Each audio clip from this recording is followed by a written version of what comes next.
Good morning विद्यार्थी मित्रांनो. आज आपण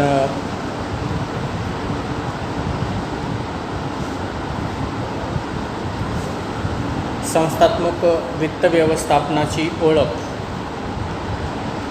या प्रकरणाबद्दल माहिती या व्हिडिओमध्ये आपण घेणार आहोत. चिटणीसाची कार्यपद्धती या अभ्यासक्रमातील हे पहिलं प्रकरण आहे. संस्थात्मक वित्त व्यवस्थापनाची ओळख. आता आपल्याला सगळ्यांना वित्त ही संकल्पना नेहमीच्या परिचयाची आहे. तरी पण वित्त नेमकं काय किंवा वित्त कशाला म्हटलं जातं, त्याचा व्यवसायामध्ये आणि व्यवसाय संस्थांमध्ये नेमकं कशा पद्धतीने उपयोग केला जातो याची माहिती आपण या व्हिडिओमध्ये अभ्यासणार आहोत. तर वित्त ही जी संकल्पना आहे ती संकल्पना पैसा आणि त्या पैशाचं व्यवस्थापन यांच्याशी संबंधित आहे. व्यवसाय संस्थांना आवश्यक असणारा जो काही निधी आहे, ज्याला आपण फंड असं म्हणतो, याची जी काही देवाणघेवाण आहे किंवा जी काय आवक जावक आहे त्याचा प्रत्यक्ष जो काही संबंध आहे तो वित्ताशी येतो का. आणि म्हणून वित्ताला पैसा असं पण म्हटलं जातं. परंतु वित्त आणि पैसा या दोन वेगवेगळ्या स्वरूपाच्या संकल्पना आहेत. आपण जर पैशाबद्दल जर माहिती आपण जर घेतली तर पैसा हा नाणी, चलन किंवा बिलाच्या स्वरूपामध्ये आपल्याला पाहायला भेटतो. आणि वित्त हे त्या पैशाचं व्यवस्थापन नेमकं कशा पद्धतीनं केलं पाहिजे याशी निगडीत आहे पहा. आणि म्हणून वित्त हे पैशाची आवश्यकता असताना उपलब्ध करून दिलं जातं. आणि म्हणून व्यवसाय संस्थांना आवश्यक असणारा जो काय पैसा आहे, ज्याला आपण निधी असं म्हणतो, तो व्यवसाय संस्थांचा विकास आणि व्यवसाय संस्थांचं जे काही यश आहे ते निश्चित करतं पहा. आणि म्हणून व्यवसाय संस्थांचं जे काही यश आहे हे यश निश्चित करण्यासाठी जे काही महत्त्वाचे घटक आहेत त्यामध्ये पहिलं आहे की निधी निर्माण करणं किंवा निधी जो आहे तो उभारणं. उभारलेला जो काही निधी आहे त्याचा योग्य पद्धतीने उपयोग करणं, त्याचं वेगवेगळ्या ठिकाणी व्यवस्थित पद्धतीने विभाजन करणं आणि त्याची काही कार्यक्षमता आहे ती कार्यक्षमता निश्चित करणं, या घटकांवरती व्यवसाय संस्थांचं यश अवलंबून असतं. आणि यासाठी सगळ्यात महत्त्वाचा जो काही मुद्दा आहे किंवा ज्याची काही गरज आहे ते आहे संस्थात्मक वित्त व्यवस्थापन व्यवस्थित होणं गरजेचं असतं. संस्थात्मक वित्त व्यवस्थापन म्हणजे काय की व्यवसाय संस्थांमध्ये जे निर्णय घेतले जातात ते निर्णय घेत असताना नेमकं व्यवसाय संस्थांना भांडवलाची गरज किती आहे आणि व्यवसाय संस्थांनी भांडवल किती निर्माण केलं पाहिजे, त्याचं योग्य पद्धतीने नेमकं विभाजन म्हणजे वाटप कशा पद्धतीने केलं पाहिजे याची जी काही हाताळणी असते ती हाताळणी आपल्याला संस्थात्मक वित्त व्यवस्थापनामध्ये पाहणं गरजेचं आहे. आणि म्हणून व्यवसाय संस्थांमध्ये डॉक्टर हेनरी हँडलॉग म्हणतात की संस्थात्मक वित्त व्यवस्था म्हणजे संस्थेने निर्माण केलेलं भांडवल किती आणि त्याचा योग्य विनिमय कशा पद्धतीने केला जातो याची जी काय हाताळणी आहे त्याला वित्त व्यवस्थापन असं म्हटलं जातं. आणि म्हणून जे काय वित्त व्यवस्थापन आहे हे वित्त व्यवस्थापन करत असताना संस्थात्मक वित्त व्यवस्थापनाचं नेमकं महत्त्व काय आहे, इतकं व्यवस्थापन का गरजेचं आहे, तर आपल्याला या मुद्द्यावरती आज चर्चा करायची आहे की संस्थात्मक वित्त व्यवस्थापनाचं महत्त्व नेमकं काय. कारण व्यवसाय संस्थांमध्ये वित्त व्यवस्थापन जर व्यवस्थित नसेल तर अशा जे काही संस्था आहेत त्या संस्थांचा विस्तार आणि विकास होणार नाही बा. आणि म्हणून संस्थांचा विकास आणि विस्तार होण्यासाठी संस्थात्मक वित्त व्यवस्थापनाला व्यवसाय संस्थांमध्ये महत्त्व असतं, ज्यामुळं उत्पादन, वितरण, विनिमय, कर्मचारी व्यवस्थापन या जी काही सगळ्या कृती आहेत त्या या ठिकाणी घडतात. म्हणून व्यवसाय संस्थांमध्ये वित्त व्यवस्थापनाला महत्त्व असतं. तर आपण ते वेगवेगळ्या मुद्द्याच्या आधारे आपण समजून घेणार आहोत. तर त्यातला पहिला जो काही मुद्दा आहे तो आहे निर्णय प्रक्रियेस त्याची मदत होते का. ज्यावेळेस व्यवसाय संस्थांमध्ये एखादा निर्णय घेतला जातो, हे प्रत्येक जे काही निर्णय असतात हे प्रत्येक निर्णय व्यवसाय संस्थांच्या व्यवस्थापनावरती अवलंबून असतात.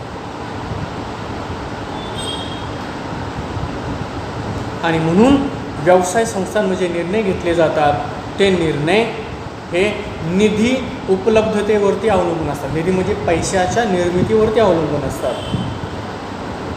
कारण पैशाशिवाय व्यवसाय संस्थांचं कोणतंच कार्य होत नाही. आणि म्हणून व्यवसाय संस्थांमध्ये जेवढे पण निर्णय घेतले जातात ते सगळे निर्णय हे कंपनीच्या किंवा संस्थेच्या नफ्यावर नेमकं काय परिणाम करतात किंवा त्याचा काय परिणाम घडून येईल यावर अवलंबून असतात. आणि म्हणून सगळे जे काही निर्णय असतात हे सगळेच्या सगळे निर्णय हे नफा मिळवण्याचं उद्दिष्ट डोळ्यासमोर ठेवून घेतले जातात. आणि म्हणून संस्थात्मक जे काय वित्त व्यवस्थापनाचं महत्त्व आहे त्यामध्ये पहिलं जे काय महत्त्व आहे ते आहे निर्णय प्रक्रिया घेणं महत्त्वाचं आहे. आणि म्हणून जर योग्य जर निर्णय झाला तर त्याचा परिणाम हा व्यवसाय संस्थेच्या विकासावरती होताना पाहायला भेटतो. म्हणून व्यवसाय संस्थेमध्ये त्याला महत्त्व आहे. दुसरं जे महत्त्व आहे ते प्रकल्पासाठी आवश्यक असणारे भांडवल निर्मिती करणं. व्यवसाय संस्थांमध्ये अनेक नवीन नवीन प्रकल्प जे असतात ते राबवले जातात. हे प्रकल्प उभे करण्यासाठी व्यवसाय संस्थांना भांडवलाची आवश्यकता असते. आणि म्हणून असं जे काय भांडवल आहे ते वेगवेगळ्या मार्गाने निर्माण केलं जातं, ज्यामध्ये समक्क भाग असतील, कर्जरोखे असतील, बंधपत्रे असतील, बँकांचं कर्ज असेल किंवा इतर जे काय अनेक मार्ग असतात त्या अनेक मार्गांचा अवलंब करून व्यवसाय संस्थांमध्ये नवीन प्रकल्पासाठी जे काय भांडवल आहे ते भांडवल निर्माण केलं जातं. आणि म्हणून हे भांडवल जर निर्माण करायचं असेल तर वित्त व्यवस्थापन महत्त्वाचं असतं. आणि म्हणून वित्त व्यवस्थापन हे नवीन प्रकल्प राबवण्यासाठी गरजेचं असतं. म्हणून वित्त व्यवस्थापनामध्ये प्रकल्प निर्माण करण्यावरती विशेष असं महत्त्व आहे. त्यानंतर संशोधन आणि विकास कार्यास मदत करणं. व्यवसाय संस्थांमध्ये नवीन विषयावरती संशोधन केलं जातं. त्याची अंमलबजावणी करण्यासाठी किंवा जे काही तांत्रिक बाजू असते ती बाजू समजून घेण्यासाठी जास्त वेळ लागतो.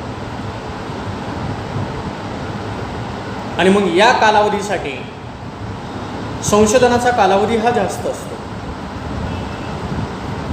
आणि त्या कालावधीमध्ये संशोधन करण्यासाठी व्यवसाय संस्थांना भांडवलाची गरज असते. आणि म्हणून असं जे काय भांडवल आहे ते भांडवल गरजेनुसार संशोधनासाठी उपलब्ध करून देण्याचं कार्य पूर्ण करण्यासाठी वित्त व्यवस्थापन गरजेचं असतं. त्याशिवाय तुम्ही नवीन जे काय प्रकल्प आहेत किंवा नवीन जे काय उत्पादन आहे ते उत्पादन निर्माण करू शकत नाही, त्याची विक्री घडून आणू शकत नाही, त्याचं वितरण तुम्ही घडून आणू शकत नाही. आणि म्हणून त्यासाठी भांडवलाची आवश्यकता असते. आणि असं जे काय भांडवल आहे ते भांडवल वित्त व्यवस्थापन चांगलं असेल तरच निर्माण केलं जाऊ शकतं. म्हणून वित्त व्यवस्थापनामध्ये संशोधन विकासात्मक कार्याला महत्त्व असतं. त्यानंतर आहे की व्यवसाय संस्थांचे काय कामकाज आहे किंवा व्यवसाय संस्था सुरळीत चालवण्यासाठी वित्त व्यवस्थापनाची मदत होते. आणि हे अगदी बरोबर आहे. कारण पैसा असेल तर सगळे व्यवसायाची कार्य व्यवस्थित चालतात. म्हणजे पगार देणं असेल, जे कर्ज असेल ते कर्जांची परतफेड करणं असेल, आवश्यकतेनुसार जो काही कच्चा माल आहे तो कच्चा माल अन्न असेल किंवा जो निर्माण झालेला माल आहे हा बाजारपेठेपर्यंत पोहोचवणं असेल, ही सर्व जी काही कार्य आहेत ही सर्व कार्य जर सुरळीत पद्धतीने जर पार पाडायची असतील तर वित्त व्यवस्थापनाची गरज आहे. अन्यथा जर त्यामध्ये जर ताळमेळ नसेल तर कोणतंच कार्य हे व्यवस्थित होणार नाही आणि त्याचा जो काही उलट परिणाम आहे तो व्यवसाय संस्थांच्या विकासावरती होऊ शकतो. म्हणून व्यवसाय संस्थांमध्ये व्यवसाय व्यवस्थापन हे व्यवसाय सुरळीत चालवण्याचं कार्य करतं आणि म्हणून त्याला व्यवसायामध्ये महत्त्व आहे. त्यानंतर आहे की व्यावसायिक कामकाजामध्ये समन्वय असला पाहिजे. जर व्यावसायिक कामकाजामध्ये जर समन्वय नसेल तर कोणतंच कार्य व्यवस्थित होणार नाही. उत्पादन, वितरण, विभाजन, कर्मचारी व्यवस्थापन या सर्व कार्यांमध्ये जर योग्य पद्धतीने जर समन्वय जर साधता नाही आला तर व्यवसाय संस्थेने ठरवलेलं जे काही उद्दिष्ट आहे ते उद्दिष्ट पूर्ण होणार नाही.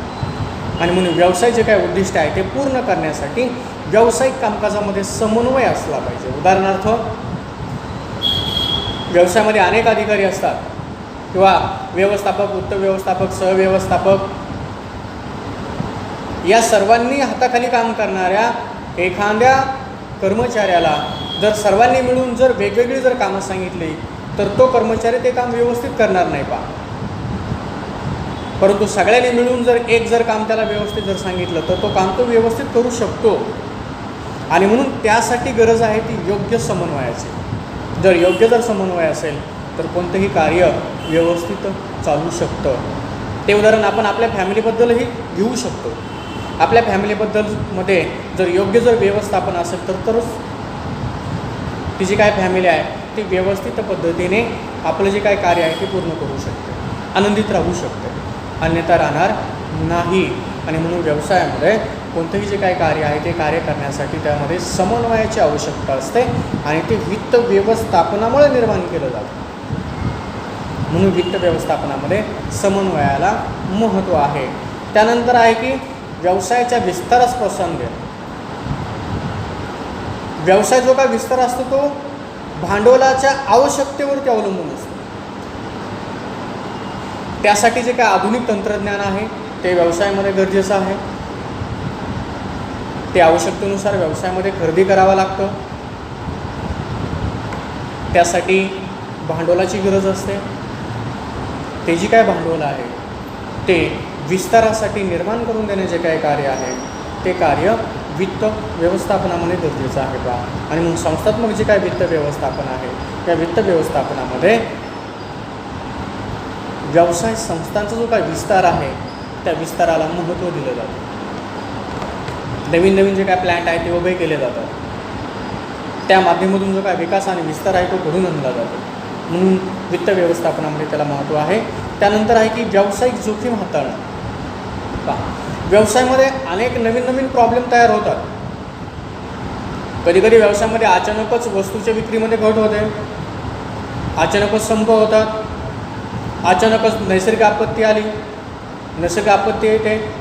तुम्ही जर पाहिलं असेल की 2020मध्ये तुम्ही पाहिलं की कोरोनासारखी एक नवीन जी काय आपत्ती आहे ती आपत्ती आल्यामुळे मोठ्या प्रमाणामध्ये व्यवसाय संस्था ह्या कोलमडून गेलेल्या आहेत.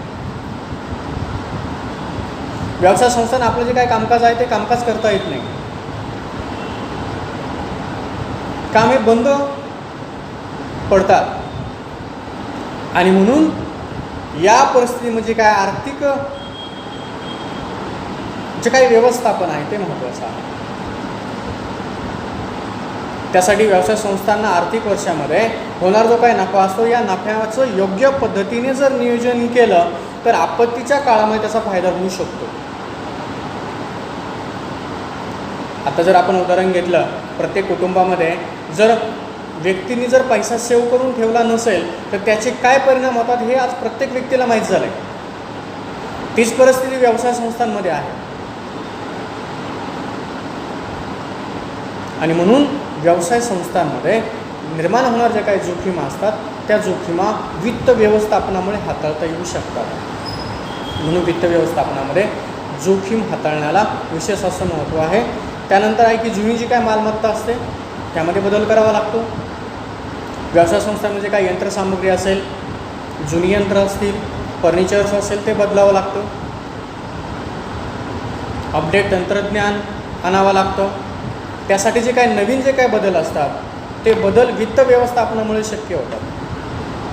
आणि म्हणून वित्त व्यवस्थापन जर करायचं असेल तर वित्त व्यवस्थापन करत असताना ह्या जी काही जुन्या वस्तू असतील त्या जुन्या वस्तू बदलण्यासाठी आर्थिक निधीची आवश्यकता असते आणि तो निधी उपलब्ध करून देण्याचं कार्य हे वित्त व्यवस्थापनामुळे घडून येतं. म्हणून जुन्या ज्या काही वस्तू असतात त्या वस्तू वित्त व्यवस्थापनामुळे बदलणं शक्य होतं. त्यानंतर आहे की लाभांश आणि जे काय व्याज आहे ते देण्यास वित्त व्यवस्थापनामुळे मदत होते का? कारण भागधारकांना लाभांश वाटप करणं गरजेचं असतं आणि बँका आणि इतर जे काही कर्जदार असतात त्यांचं व्याज हे व्यवसाय संस्थांना वेळोवेळी परतफेड करावं लागतं. आणि म्हणून ते परतफेड करण्यासाठी तुमच्याकडे निधी असणं आवश्यक आहे. तुमच्याकडे निधीची जी काही तरतूद आहे ती तरतूद असणं गरजेचं आहे. ती जर नसेल तर तुम्ही लाभांश आणि जे काय व्याज आहे ते परतफेड करू शकत नाही. आणि म्हणून ते परतफेड करण्यासाठी वित्त व्यवस्थापनाची आवश्यकता असते. आणि म्हणून लाभांश आणि व्याज देण्यासाठी वित्त व्यवस्थापनाची मदत होते. आणि शेवटी व्यावसायिक जे काही कर असतील किंवा जे काही वेगवेगळ्या शुल्क असतील त्या शुल्क भरण्यासाठी पण वित्त व्यवस्थापनाची गरज असते. कारण नवीन येणारे इन्कम टॅक्स असतील किंवा वस्तू आणि सेवांचा जो काही कर आहे तो कर भरणं असेल, ज्याला तुम्ही आता अलीकडे GST हे नाव तुम्हाला सर्वांच्या परिचयाचं आहे. वस्तू आणि सेवा कर आपण त्याला म्हणतो, गुड्स अँड सर्व्हिसेस टॅक्स. ज्यामुळं त्याचा परिणाम हा व्यवसाय संस्थांच्या विकासावरती होऊ शकतो. GST जर भरण्यासाठी तुमच्याकडे जर निधी उपलब्ध नसेल तर तुम्ही तो भरू शकत नाही. जे डायरेक्ट आणि इनडायरेक्ट टॅक्स असतात ते तुम्हाला भरावे लागतात. ते भरण्यासाठी तुमच्याकडे निधी असणं आवश्यक आहे. आणि हा जो निधी आहे तो जर उपलब्ध करायचा असेल तर तो वित्त व्यवस्थापनाच्या माध्यमामधूनच निर्माण केला जाऊ शकतो. आणि म्हणून त्यासाठी वित्त व्यवस्थापनाचं महत्त्व हे व्यवसाय संस्थांच्या दृष्टीने खूप महत्त्वाचं आहे. ते जर योग्य पद्धतीने झालं नाही तर त्याचा परिणाम हा व्यवसाय संस्थांच्या नफा आणि तोट्यावरती दिसून येतो. आणि म्हणून प्रत्येक व्यवसाय संस्था ही नफा मिळवण्याच्या उद्देशाने कार्य करत असते. त्याचा जो परिणाम आहे तो परिणाम तुम्हाला वित्त व्यवस्थापन चांगलं असेल तर दिसून येऊ शकतो, अन्यथा दिसून येणार नाही. आणि म्हणून संस्थात्मक वित्त व्यवस्थापनाचं महत्त्व हे अशा पद्धतीने सांगितलं जातं. परीक्षेमध्ये यावरती 5 मार्कासाठी टीप विचारली जाते. वित्त किंवा संस्थात्मक वित्त व्यवस्थापनाचे महत्त्व स्पष्ट करा. तर तुम्ही ते अशा पद्धतीने या ठिकाणी मांडू शकता. थँक्यू. धन्यवाद.